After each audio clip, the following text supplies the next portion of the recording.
webinars emerged. Anuj, who's the chair of our training committee, was kind enough to move it forward along with Anil and Padma and the rest of the team. And therefore, we have today's sort of rather special and unique webinar. And may I very warmly welcome both Erik and Anna to us today. As always, for those who are not familiar, let me remind you about our guidelines.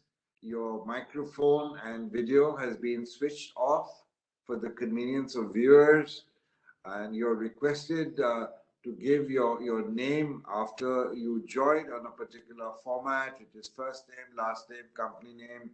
And in case of any queries, drop a text at the bottom of the chat, and hopefully we'll have enough time for Anna and Erik to respond towards the end. And you can also sort of sort of keep sending in your questions. Hopefully we'll even have a little more time at the end to take one or two more questions. And what should I say? It's going to be a wonderful webinar. So welcome, Erik, welcome, Anna, and let me hand over to you, Erik. All right. Well, thank you, Rajiv, and thank you for the invitation to speak today, and thanks to all of you for attending today. All right. Can you see the title screen there? Yes. Okay, fantastic. So we're good. We're in business then. Well, as I said, thank you for the invitation to speak today.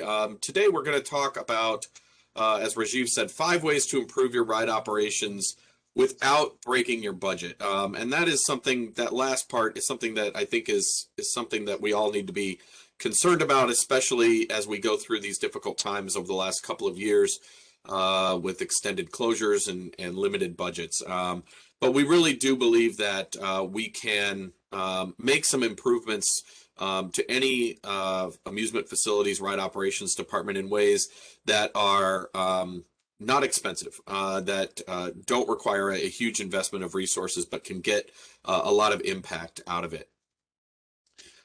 Just to introduce myself, and then I'll let Anna introduce herself. As Rajiv said, my name is Erik Beard. I am managing member and general counsel for a company called International Ride Training.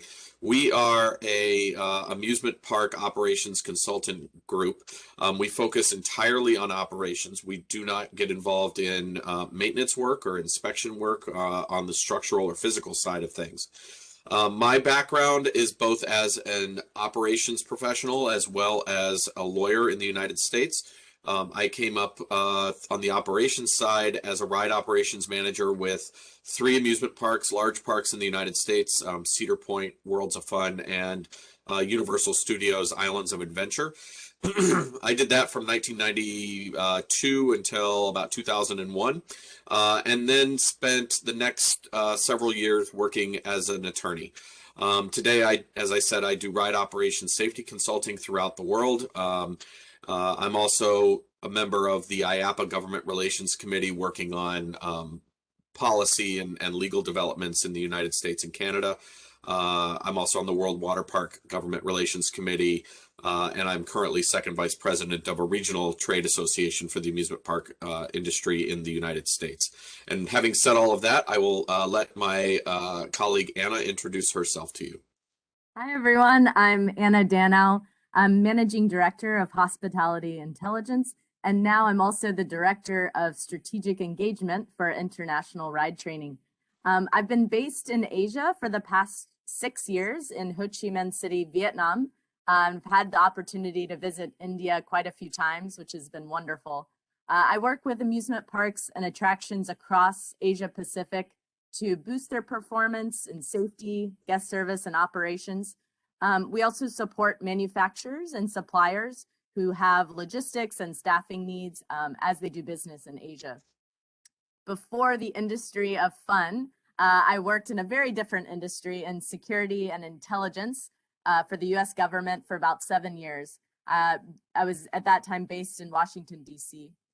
It was, you know, a very different industry, but I've been able to transfer that experience from intelligence research to safety auditing in the attractions industry, and now been in the industry of fun for quite a while now, which has been very fun. I'm an active member also of IAAPA and a member of the IAAPA Education Subcommittee for Asia Pacific. So through that, I get to work on sessions such as this for the Asia Pacific region under IAAPA.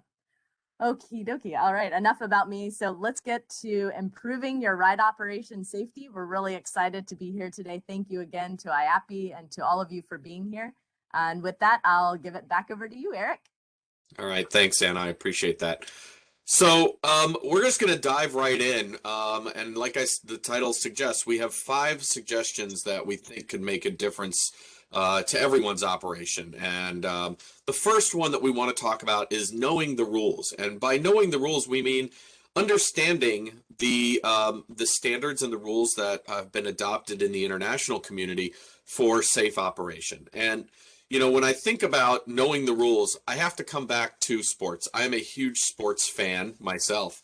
And I've done a little bit of homework and have discovered that cricket is a very popular sport over in India. However, it's not a very popular sport in the United States. And if you were to ask me today to explain to anyone how to play the game of cricket, I'm afraid that I would probably do a very poor job. I don't quite understand the game, but I have some friends who are huge fans.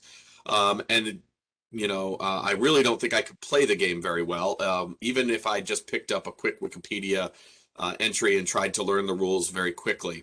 I might be able to learn the rules better by actually playing it with people who know what they're doing, by studying the rule book and watching, watching the game be played in front of me more than just once.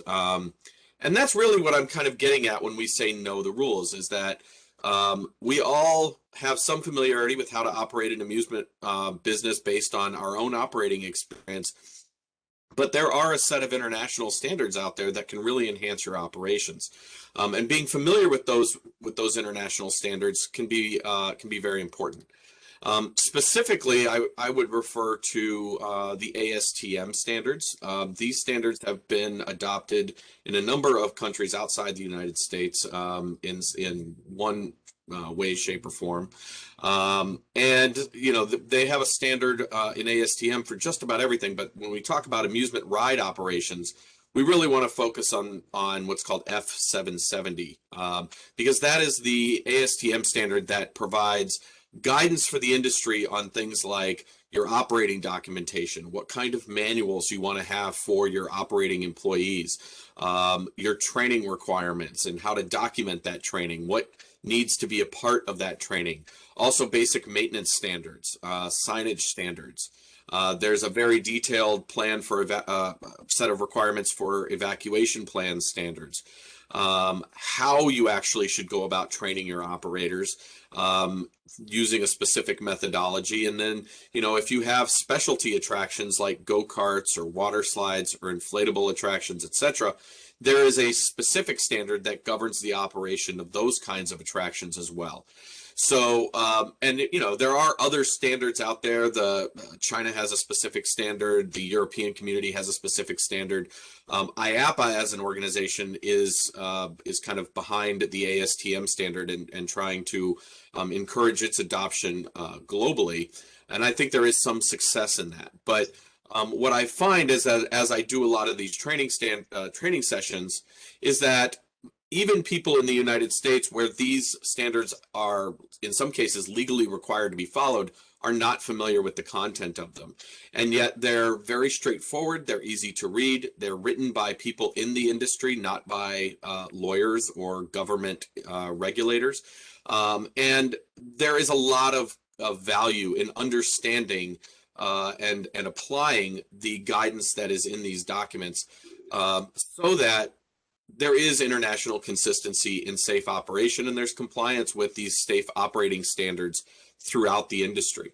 One of the things that international ride training really believes is that the more consistency that we can have from country to country and from jurisdiction to jurisdiction with respect to safe operating rules, the safer the industry will be globally. And that is obviously something that is at the very top of all of our priority lists as amusement attractions professionals. We want our industry to be safe, because if something unfortunate happens, you know, in Ireland, you probably hear about it in India. I know that we hear about it in the United States. So we all have an interest in international consistency and international safe operation. And I think that really does start with knowing your rules, knowing the rules that have been adopted kind of across borders for safe operation. With that, I'll pass the next one over to Anna. Great, thanks, Eric.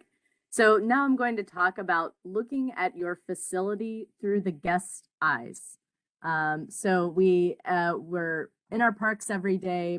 Sometimes we forget that our guests are who are paying money, and it's important to look at your facility through your guest's eyes. So the next slide, Eric, please. So we're gonna have a little fun today and play some Family Feud. All right.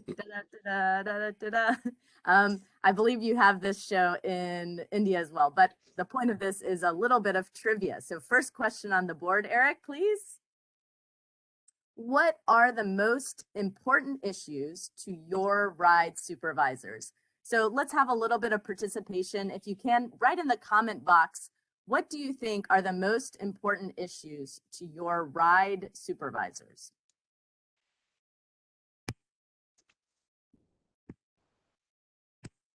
Comments? Come on, everyone. I know it's 5 o'clock. Okay. All right, Eric, can you show us our answers, please? I will. Okay, following manuals, someone put in. Excellent. Safety, exactly. So staffing, safety. What else do we have, Eric? Throughput. So how many guests are we getting through? Oops. Oh, yeah, there's just 3. Excellent. Yeah. There's many more than 3, but absolutely, Anuj, thanks for chiming in. Following manuals, part of safety. So these are 3 of the biggest issues that our ride supervisors care about: staffing, safety, and throughput. And someone, Abhikandu Gupta, thank you, timely ride handover. Again, so throughput, that efficiency, talking about efficiency.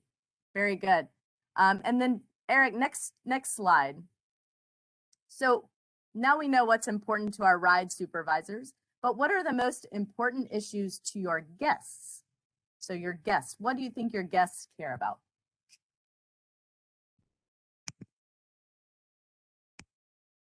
Any comments? Feel free to chime right in. We love guest participation.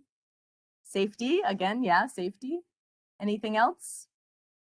All right, Eric, let's see. Oh, fun. Very good. Yes, pure and safe environment. Absolutely. Yeah, they're coming to have fun. Wait time. A lot of guests don't want to wait in a long line. Safety, friendly staff.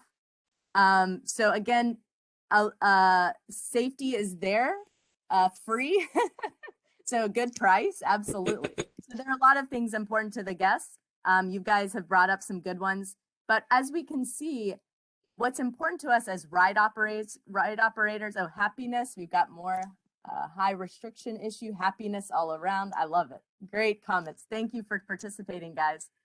But you can see, just as we do this exercise, what's important to us as ride operators and management is noticeably different than what's important to our guests. And it's important to keep that in mind and to look at our park operations through the eyes of our guests as a different perspective. So what do I mean by that? When as ride operators, it's really easy to become blind to issues that are in our everyday operations. And when these safety problems become normalized, when we're not seeing them, so they're normal, we stop seeing them as safety problems until something bad happens, right? And then it's too late. So if you want to be a safe operation, it's really important to find these safety issues before an incident happens. So for example, here's an example of a beautiful coaster in Asia. I won't name the facility. It's a really nice ride, beautiful Vekoma. But as we zoom out, Eric, next slide, we see that the fence, the perimeter fence, stops in the middle of nowhere. And as auditors, when we saw that and pointed it out to management, they had no idea. They had been staring at it every day and hadn't seen it. But to a guest or to a third-party auditor, number one, of course, we know the safety concern here, right? A guest could wander under the coaster because there's no perimeter and get seriously injured. And then number two, even if the guest knows not to go there, this makes your entire park look like they don't care about safety. They're not a professional facility. Next slide, Eric. This is another angle of the same coaster, so it's very obvious here. But you can see it really is a serious safety issue, as guests could easily wander from the path on the right that you see in the photo. They could easily wander from there to underneath the coaster. So, so again, this is a very professional park, but they didn't know that it was there. And here's another example of a coaster. It's actually in safe condition and has the proper perimeters and maintenance. But again, from the guest size, the paint is peeling, the grass is overgrown, it looks unkempt, right? So what is the guest's perception of this ride? Some guests may feel like this ride isn't safe, or they don't want to ride it, or they don't want to come back to your facility because of the optics of it. So really important to look at your park with fresh eyes. Yeah, next slide. Thanks, Eric. This is one more example. Here's another ride where this became accepted as normal standard operating procedure. As you can see, the ride operator is standing on the tracks. You can play the video, Eric, if possible. Sure, yep. And you can see, hopefully the video is working for your end, but he's unloading the ride while the ride is in motion. And he even stands on the track while the ride is in motion. This is extremely dangerous. I hope you all know that. But unfortunately for this park, again, a great park, but they just accepted it as standard operating procedure, that this is the way the ride needed to be run. And when it was pointed out to them, they understood it was a safety concern, but just hadn't noticed because it had become normal. It had become normalized for them. So this maybe was an obvious safety issue to all of us watching right now, but I just want you to take a moment to think, what possibly could be the safety issues in your park that are in your blind spot that you are not noticing as safety issues? You don't have to answer now, but just keep that in mind and make some notes if you can think about that. Next slide, Eric, please. So this is an example we did when we did the session with Rajiv.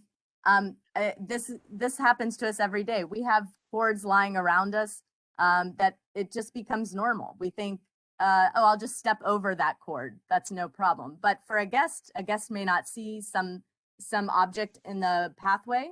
So what are in our blind spot? What have become normal to us? Next slide, Eric. I mentioned before that when safety problems become normalized, we stop seeing them as safety problems until an accident happens, right? Sociologist Diane Vaughn, she coined a term called the normalization of deviance. Go ahead and write that down. It's an important term, normalization of deviance. Another way to say that is complacency. The normalization of deviance, it describes the process in which straying from correct or proper behavior becomes normal in a workplace culture. Vaughn says this happens when a clearly unsafe practice comes to be considered as normal if it doesn't immediately create an accident. She coined this term in reference to the Challenger accident back in 1986, but now we apply it both to our industry as well as aviation. And in a lot of workplace cultures, we can apply this term. Something to keep top of mind every day in our ride operations. So next slide, Eric. How do we find these safety issues that are staring straight at us and we don't see them? How do we find them? This is my favorite acronym, MBWA. If you don't know what it means, that's okay. I'm going to tell you. This is manage by walking around. So go ahead and write that down, everybody. MBWA, this is very important in our industry.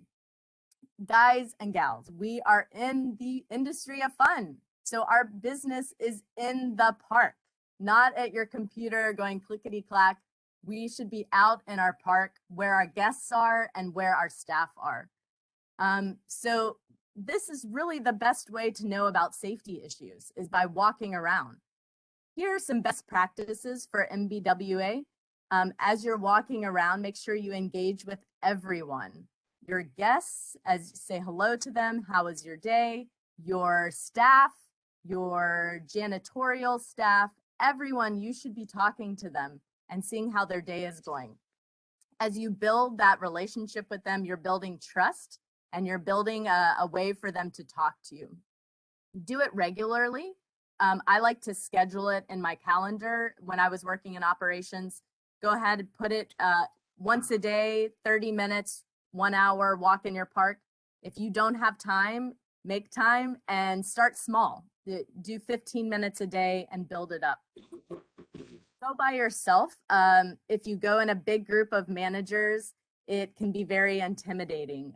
Your staff is less likely to be honest with you.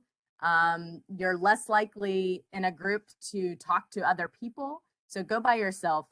Ask lots of questions. As I mentioned, you want to be engaging with everyone and asking questions, not telling people what to do. Of course, there is a time for correcting behavior, but you want to be asking questions like, what are your biggest issues at this ride? What are your biggest challenges? And also do just some watching and listening. That is time well spent, just watching your rides run and listening to the guests, listening to your ride operators. Very important to listen. And then Anna, may I jump in for just a moment? Absolutely. You know, everyone, Anna and I do a lot of auditing where we are working in parks to try to help identify some of the issues that Anna's been discussing. And one of the things that we really see a need for improvement for is this management by walking around.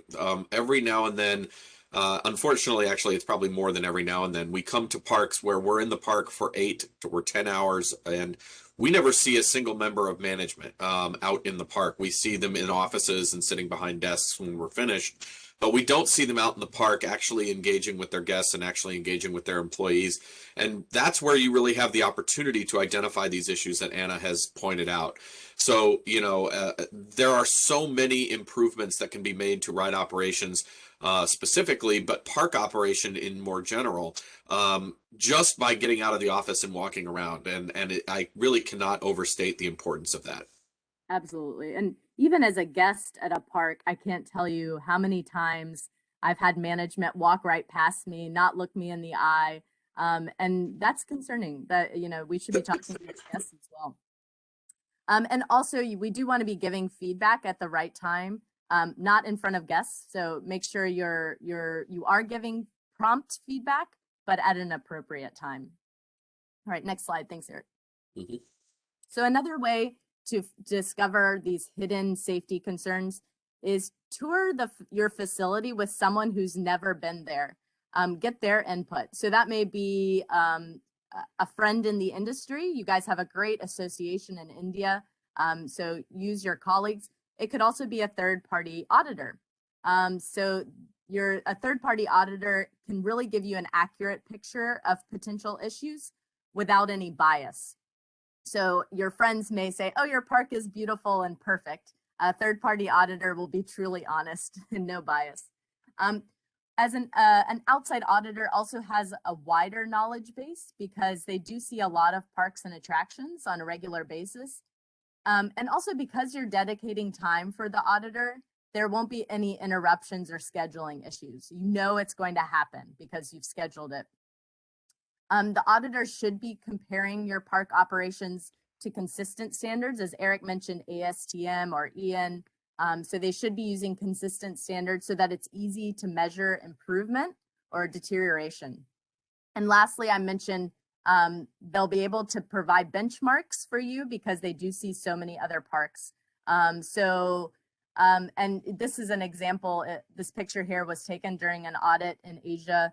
I don't know if you can see in the photo, but the ride operator actually was not in a safe zone, as we call it. So while the ride was moving, the ride operator wasn't very, very close to the ride, very unsafe. So this was found during an audit, and now the park is able to improve that part of operation.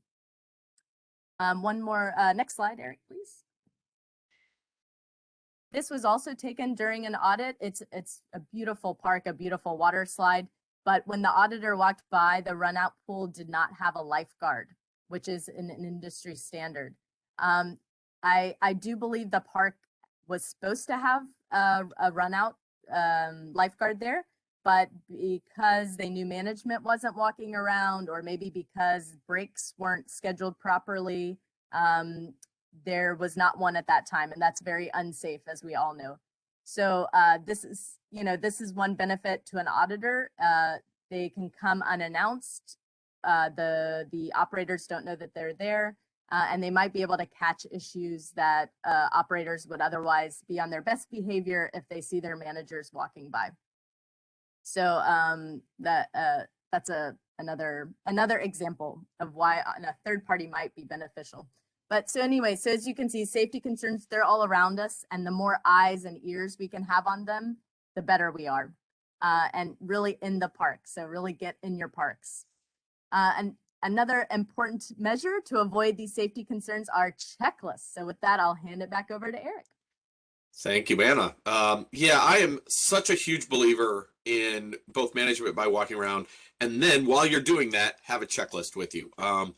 Checklists are one of the simplest and most cost-effective ways of improving the safety of your operation. When we talk about checklists, I'm referring to things like your inspection checklist, what you're doing to inspect the ride before you open it in the morning from an operations perspective, but also your training checklists. Are you actually tracking your training so that you can confirm that everything is being done consistently every time a new employee is trained on a particular location? One of the things that I always point out is we just, as human beings, we have bad memories. We think we have very good memories, but we actually don't. And I have to confess that I've never been to India, but in the United States, we have restaurants where our servers, the waiters or the waitresses, routinely try to take your order from memory and then bring you out your food based on their memory. And unfortunately, more often than not, that technique results in getting the food or the order wrong. And it's simply because they didn't take the time to write down the order in the first place. And we can have the same problem when we're doing our training or when we're doing our pre-opening inspections, in that we think we're hitting all the points that we need to hit in order to make sure that the operation is safe. But without a checklist to actually track it, we can find holes.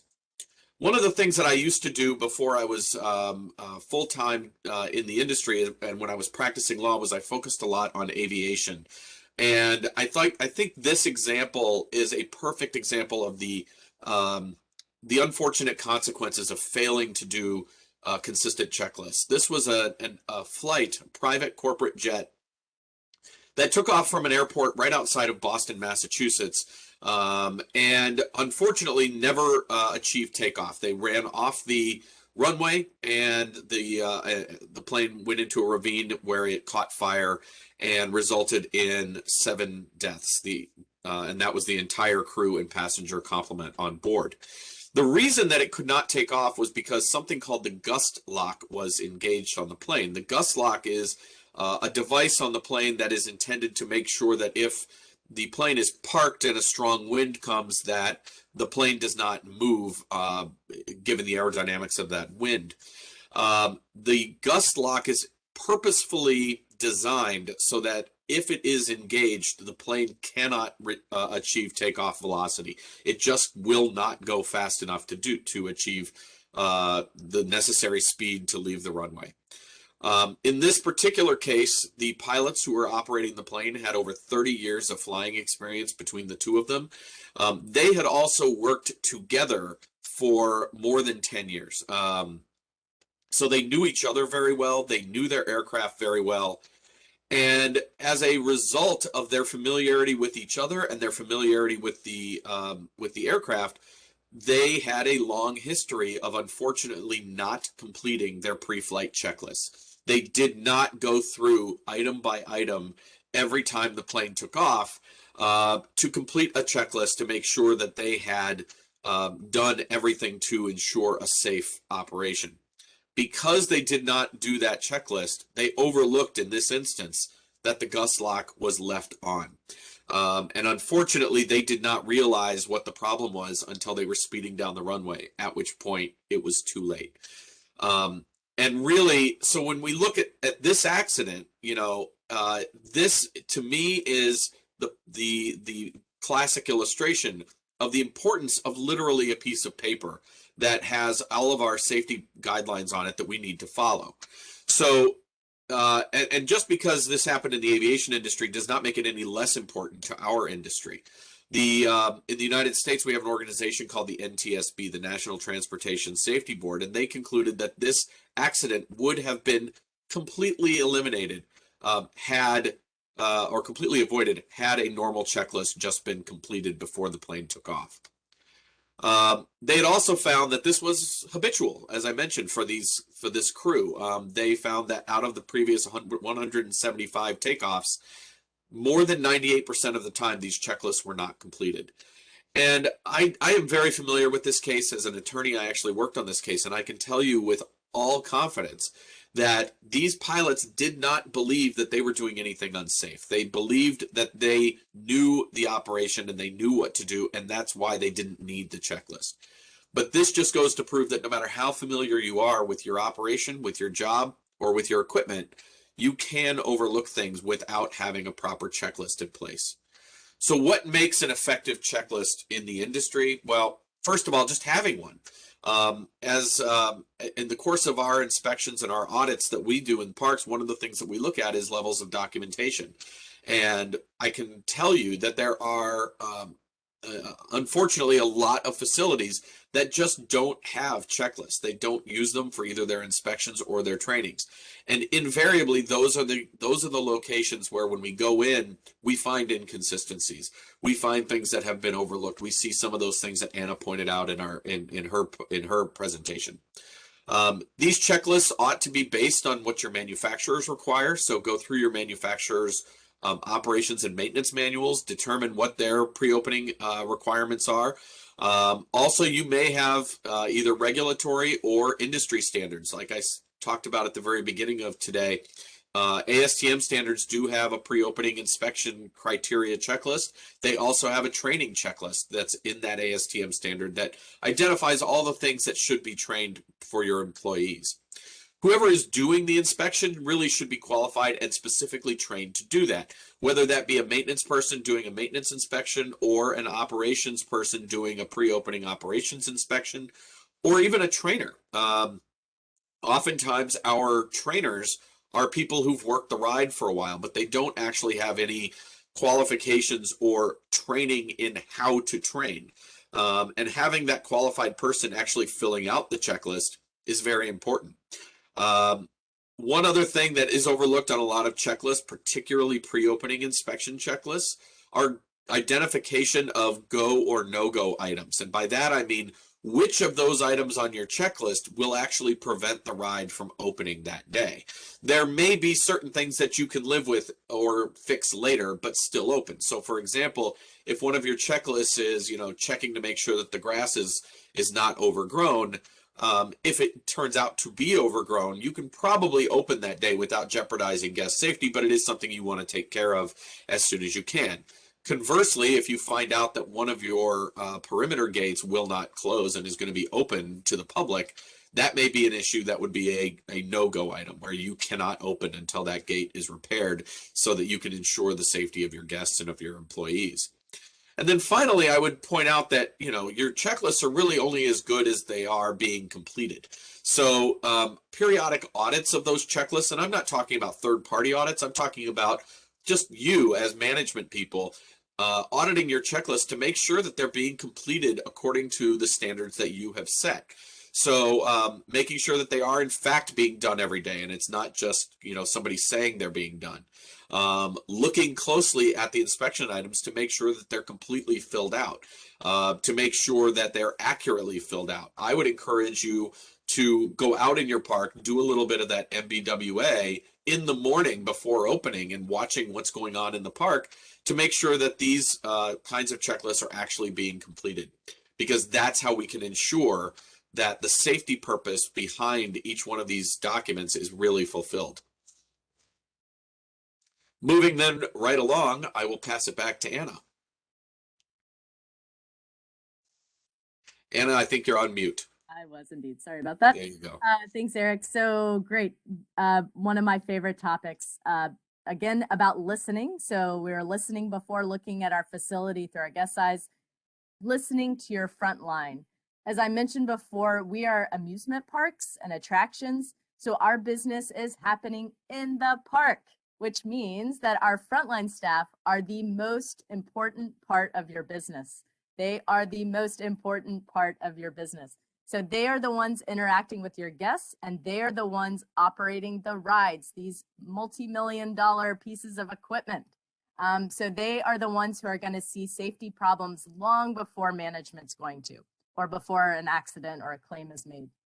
So we really want to create a culture where your staff, they're confident that they can raise safety issues to management without fear of being scolded or any repercussion, or being ignored, or being viewed negatively in any way. We want them to be confident, to be able to trust you that they can bring up safety issues.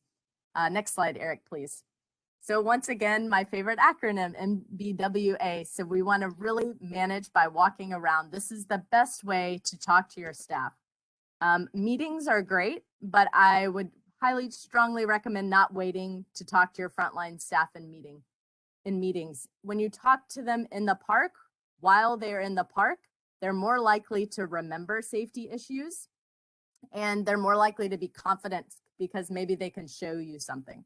And as I mentioned before, it is important to go by yourself because we want to encourage honesty, and team members are a lot more likely to be honest and forthcoming when they're one-on-one instead of in a big group meeting. So again, we want to do it regularly, scheduling it in our calendar, listen, ask questions, providing feedback. So we want to really bring that confidence. Whoops, sorry about that. No worries. So we're going to do a quick poll. There we go. If everyone can pull out your camera phones and get ready to scan this QR code, you could go ahead and scan it. Okay. We want a minute here to scan the QR code. All right, next slide, Eric. So using the QR code should have led you to a poll. And the question is currently, what is the biggest challenge in your life? When your answer comes up here on the screen, your name will not be on it, just to let you know. So be honest, what is the biggest challenge in your life? Go ahead and totally anonymous. Totally anonymous.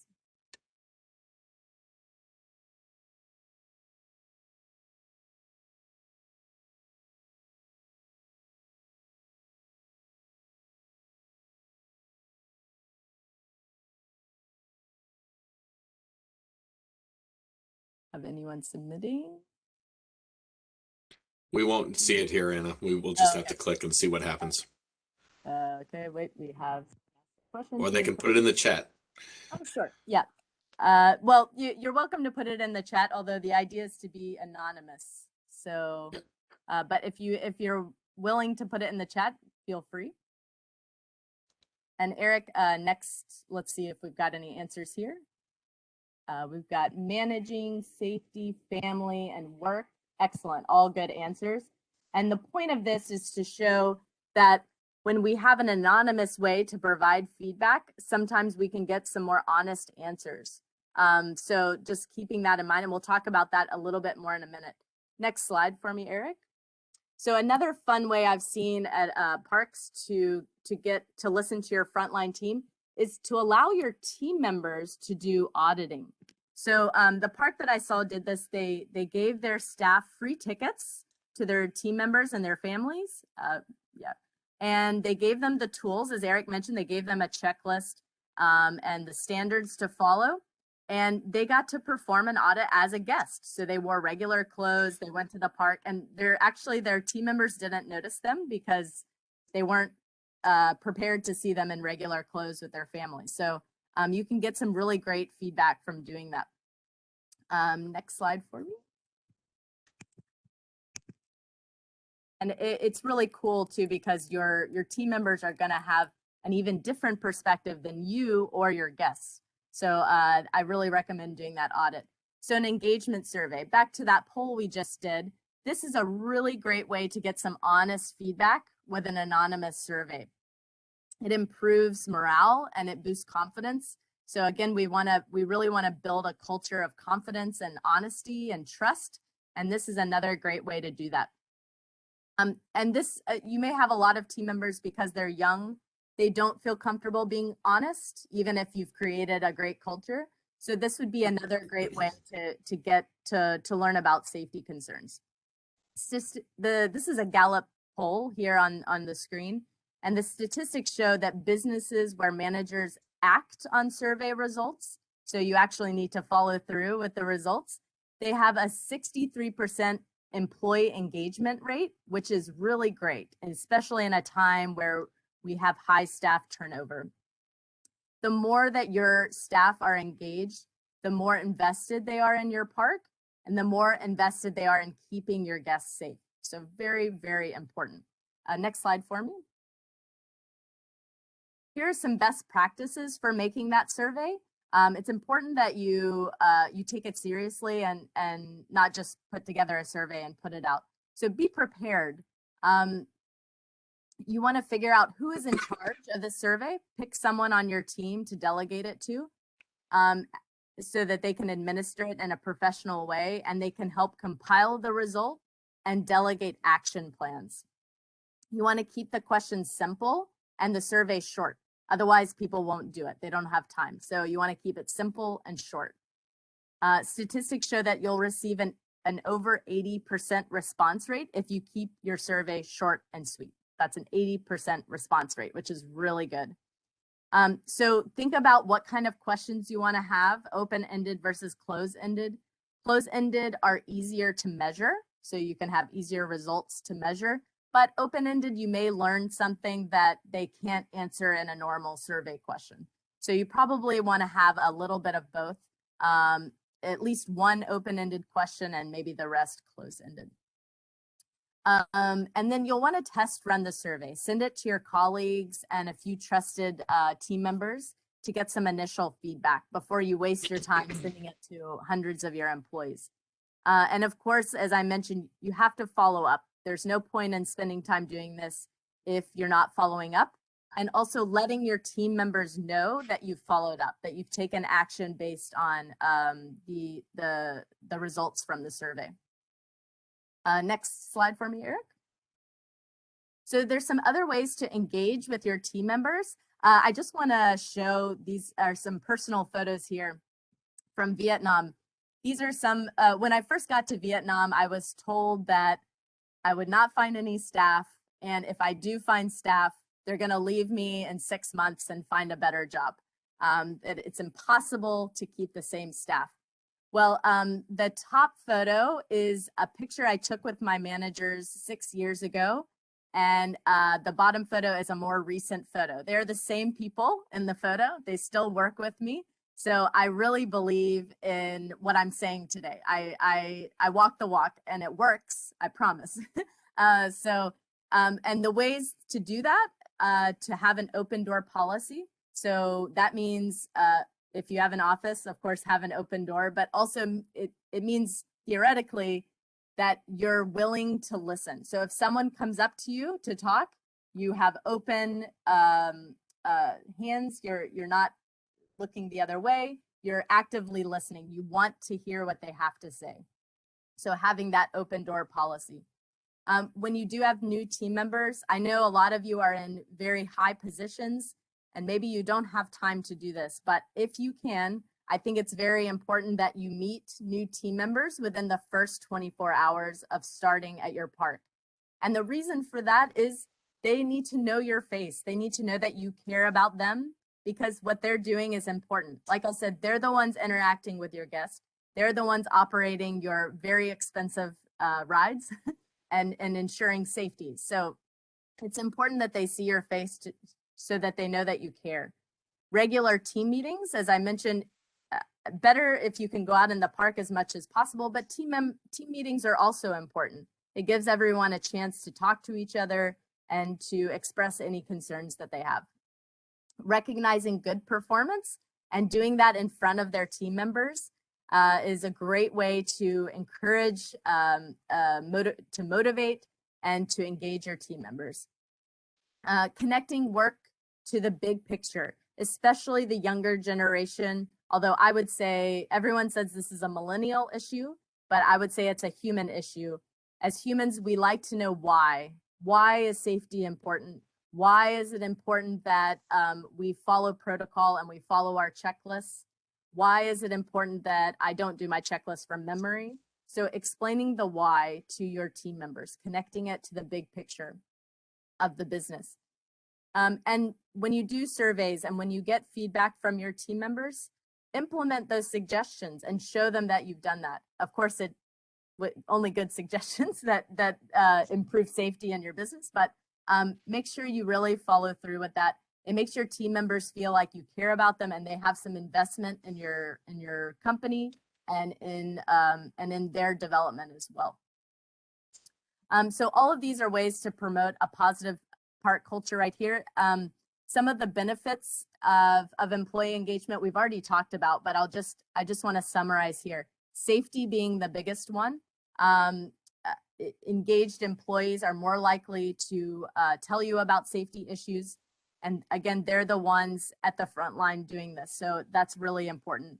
You're going to have higher performance when they're engaged. Retention. So again, in a time of high staff turnover, this is really important that your staff feel comfortable at work. They like coming to work. You're going to see happier guests because you'll have happy employees, increased revenue and cost savings because you aren't turning over high staff. So it actually, we talked about not breaking the budget. You can actually save money by engaging with your staff. All right, so all of those wonderful benefits, back over to you, Erik. We're going to end with one that I kind of think might just be the most important one that we've talked about all day. It's debatable, I suppose, but I really do feel so strongly about this one because it's right in the name of our company, and that is training for the long term. I think there is a myth out there that training is just a kind of this black hole of money that just sucks all of our money in and there's very little return for it. Partially for some of the reasons that Anna talked about, that there's this view that employees just always leave you. So you spend a lot of time and you spend a lot of money training them, but they end up inevitably leaving very quickly and you've kind of wasted that money.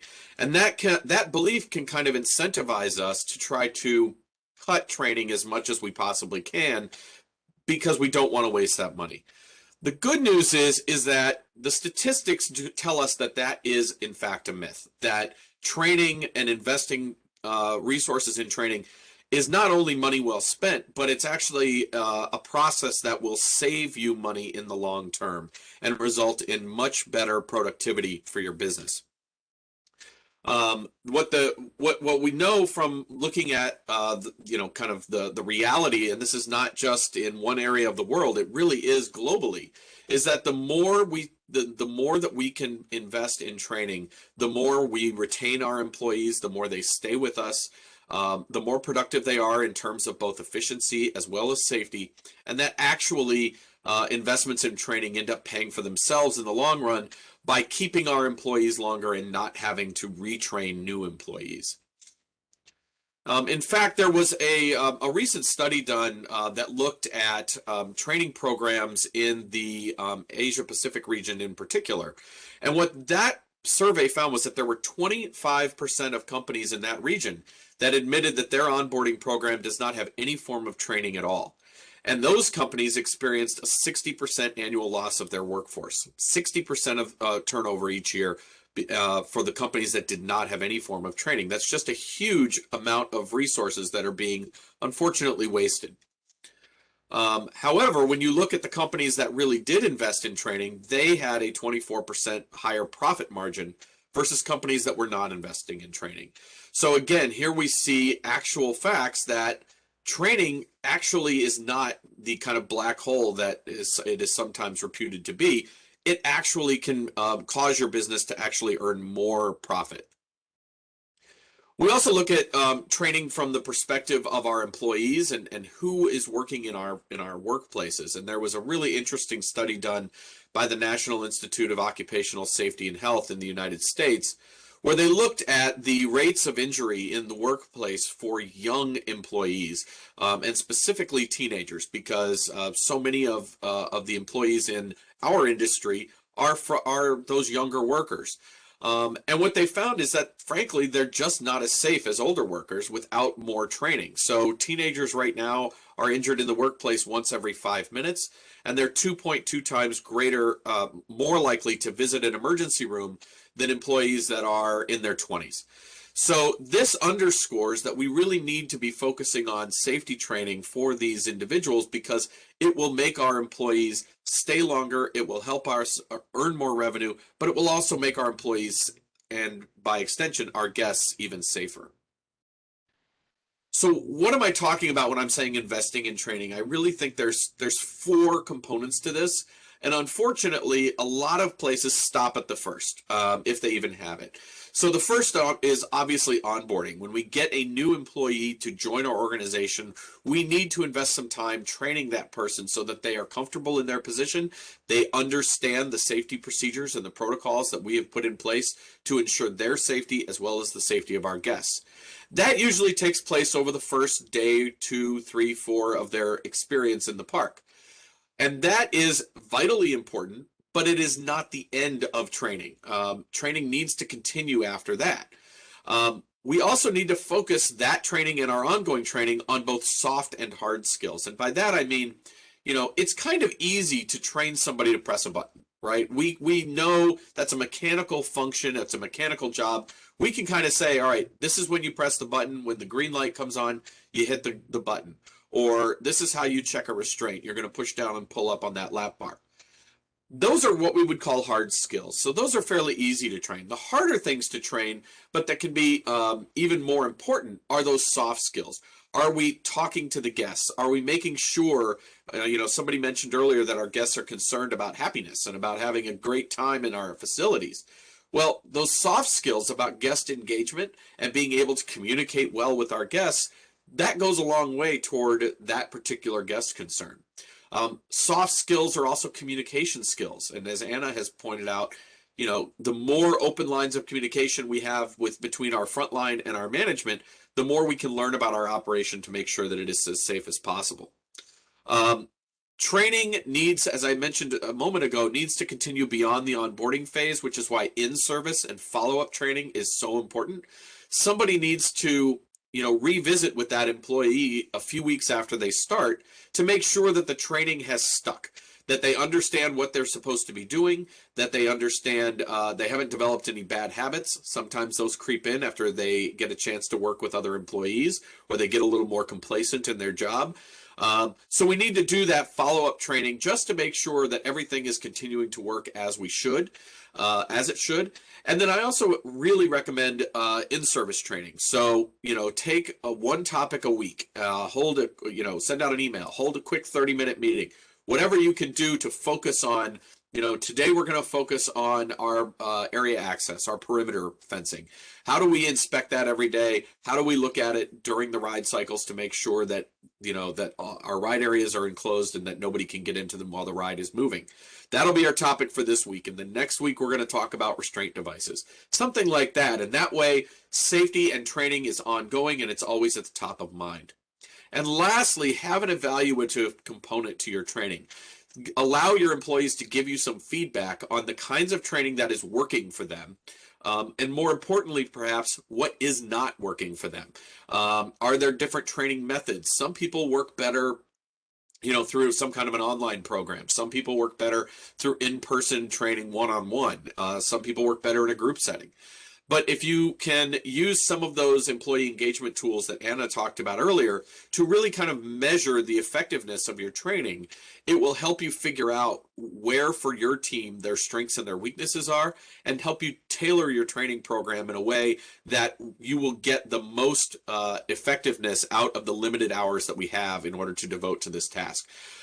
You won't really get better at it unless you actually take time to consider what you may or may not be doing well. I think if you can combine all those four things, you will have a very effective training program and a training program that will not require you to invest considerably more money than you are hopefully already investing. With that, we hope that you have found this useful. We really do believe every single word that we just told you.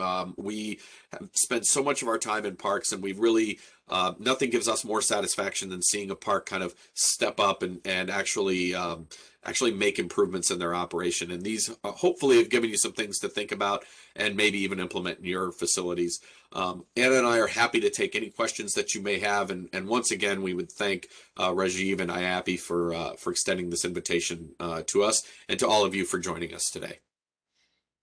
Thank you so much, both Erik and Anna.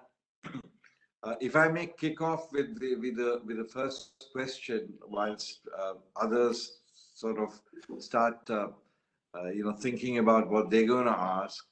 My question really, Anna, you had put up a slide where you had one of the items in the ring or the circle of cost savings resulting in this exercise. So could you give us perhaps an example of in your experience of going around the parks, give us an example or two of the cost savings that have resulted in this exercise? Absolutely. The first one that I alluded a bit to is the staff turnover. So when you have staff turnover, that costs you money, right? Because it requires money to onboard people, to hire them, to train them, to get them on your payroll. So that's one cost saving. The second very big cost saving is if your employees are engaged and they're feeling comfortable to tell you safety issues, it's very likely that your ride operators are the ones who will tell you about a safety issue before it results in an accident. And number one, we don't want accidents to happen because we care about people. And number two, it is very expensive to have an accident. So those are the two major ones that come to mind. Erik, any others that you'd like to add?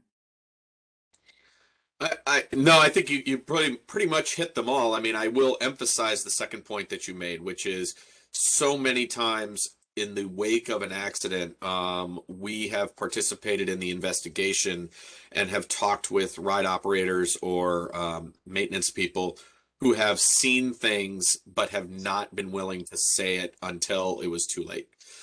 So being able to have your employees engaged with management so that they're comfortable raising issues that may, early on, that before they result in a catastrophic accident is incredibly important and can definitely long-term result in significant savings for a facility.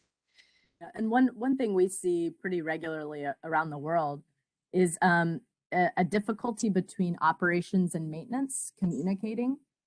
And that becomes a real problem with safety concerns. Maybe maintenance has told them, oh, don't worry about that, I've got that. Or maybe maintenance has told operations, don't hit the emergency stop button because it it resets the ride and it's a lot of work for me. Please don't hit the e-stop. Well, that's a problem because a ride operator should feel confident to do that.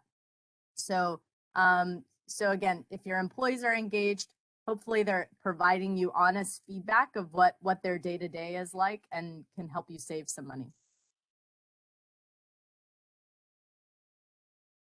Yeah, thank you for your responses.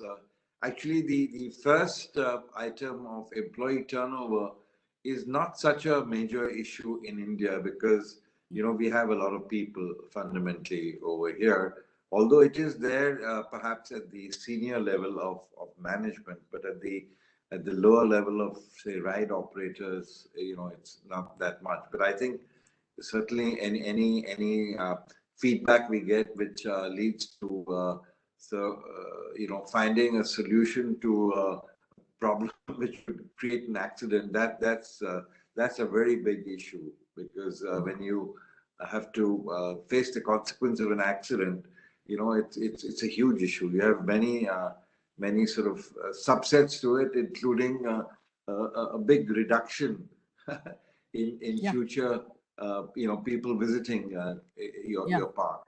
Absolutely. But are there any questions from the floor? We have a few past presidents there. Ajay, would you like to come in with a question or a comment? Ajay Sareen, if you're there.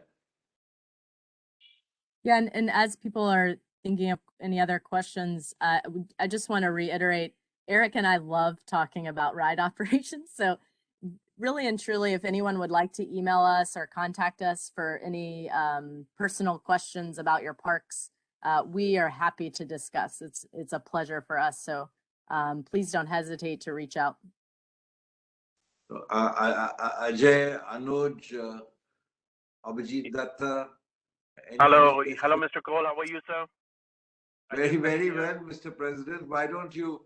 Would you care to ask Anna, Erik, a question? Thank you so much. It was a great session, Mr. Anna. Really, we liked it, and I think you have shared all the information regarding the safety and the checklist also. That was very good. So, if possible, like you can share some checklist also if you have. So maybe many parks they are not aware of the checklist, so maybe they can also go through the checklist. Otherwise, the session is really amazing. We like it a lot. Thank you so much. So, we can certainly see if we have a sample checklist that we could maybe forward to Rajiv or somebody to make available. Although I will stress that, you know, a sample checklist should only be a starting point because every facility is a little bit different. And, you know, you really do need to tailor your checklist to your manufacturers and to your local needs for what's in your park in particular. But I'm sure we have at least the starting point that we could forward on so that hopefully it could be used as a model. I also, to Anna's point, put my email address and Anna's email address in the chat box. If anybody needs to reach out, we'd be happy to hear from you. Thank you very much. I saw the Erik, emails coming in. If there is time, I may like to take, you know, just 2 minutes. Go ahead, This Abhijit. Go ahead. This is Abhijit Datta. I'm the, you know, the MD and CEO of Nico Park. So it's a, you know, our park is about 30 years old park, and it's definitely, you know, most of the employees are very old employees, and you know, the loyal, and I would say very experienced.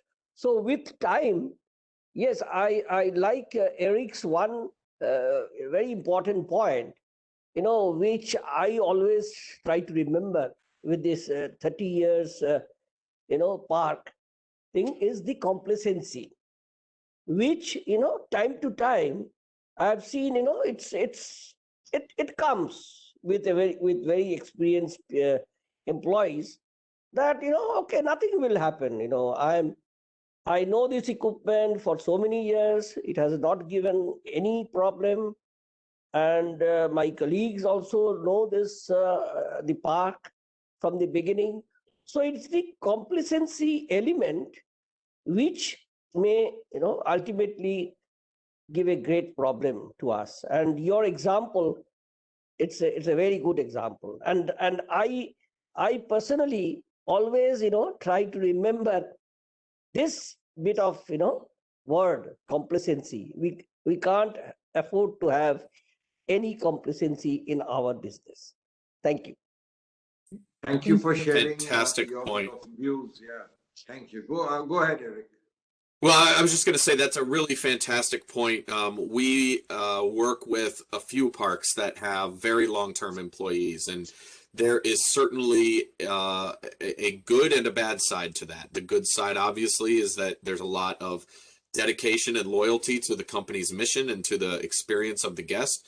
The downside is that sometimes bad habits do develop, and especially over a long period of time, they can be difficult to change. And so being able to kind of watch out for that on a periodic basis is an important thing in order to, enhance the guest safety to the greatest extent that we can.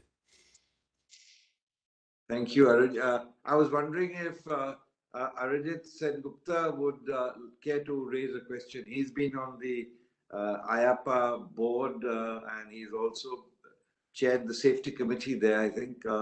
Arijit, would you care to make a comment or raise a question? It has been a very practical and wonderful presentation. I mean, day in, day out, we face and we should be careful about what they talked about in our parks. And the training is one of the most important thing that should be followed, and training can give, raise the level of awareness of your people. You can make oneness with the company. They can get this thing used to it, and ultimately we give better services to that, and it works for the safety of the company. So your presentation has been very good. What I wanted to I'll request you is that if you can kindly make a write-up of your presentation, because we had about 30-40 people attended this webinar today. But if you can give it in a write-up form, then we can publish same in our IAAPI Thriller magazine to make it reach to a larger, wide circle of the people, all the parks in India. And we would be happy to do that. Absolutely. Thank you, Erik. Arijit Sengupta, he's a past president of IAAPI and he also chairs the magazine Thriller.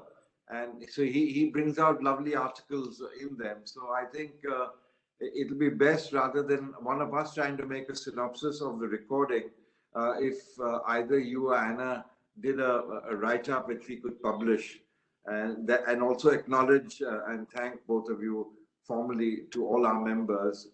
And the magazine does actually also go all over the world, or in many parts of the world, not all over, but many parts of the world. Yeah, we would. Thank you, Arijit. That'll be a wonderful suggestion. Any other comments, anyone? If you could just come in or raise your hand or put something in the chat. Otherwise, we will bring this wonderful, what should I say, 70 minutes to a conclusion, and allow both Erik and Anna to have their breakfast. No worries at all. Yeah, I just say to wrap up that our amusement parks are they're constantly changing and moving. This isn't a destination to have a perfect park. So we know no park is perfect. It's an ongoing conversation, ongoing seeking for improvement. So we hope we can help you guys in any way, and whether from this presentation or feel free to reach out. Yeah, and I think Anna, since you do go to Vietnam, I was wondering if we could try and get you to swing by India to either on your way to Vietnam or on your way back from Vietnam. You probably fly over some city of ours, I don't know, but perhaps you do. I would love to come to India. Yes. Lovely. Then may I, on behalf of IAAPI, thank all of you. I don't know if you've been seeing the chat, but you're getting a lot of positive and wonderful comments. So thank you on behalf of all of us.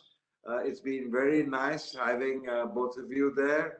And what should I say? We will be having another program coming up to for all the benefit of all our other members. And there's something exciting coming up soon, and we will inform you about that. Once again, finally, a big hand and a big thanks to both you, Anna, and you, Erik. Thank you for joining us very early. I know you probably were up from whatever 5:30 or 6 to log on to us, and we greatly appreciate that and look forward to seeing you either in Orlando, or I think there's going to be a show coming up in London, one in Hong Kong.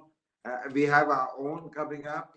I'm not sure if we'll have it this year because we are still in the pandemic stage over here, but I'm sure it will take place as we go along.